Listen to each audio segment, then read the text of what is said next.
Uy, oo ikaw. Baka may hearing loss ka nang di mo lang napapansin. Ito ang 5 senyales na kailangan mo na magpatingin ng iyong pandinig. Una, madalas pinapaulit ang sinasabi ng kausap. Friend, tara na, kakain na. Ha? Kakain na, tara na. Ano? Pwedeng pakiulit?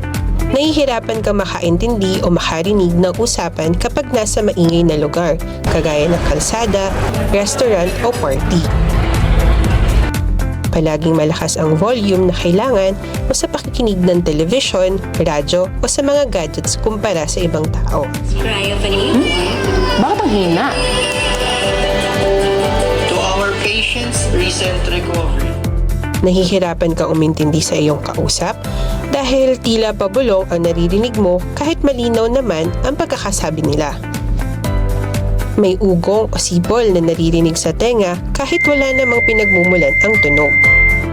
Kung nakakaramdam na kayo ng mga ganitong sintomas, importante na magpakonsulta sa aming mga ENT specialist upang masuri ang inyong pandinig.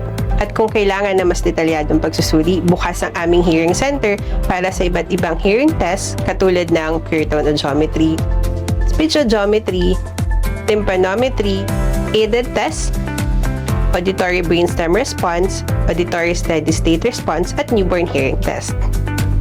O ikaw, huwag mo nang hintayin na mawalan o humina ang iyong pandinig bago ka magpatingin. Bukas ang aming hearing center mula Lunes hanggang Linggo para sa inyong mga hearing health needs.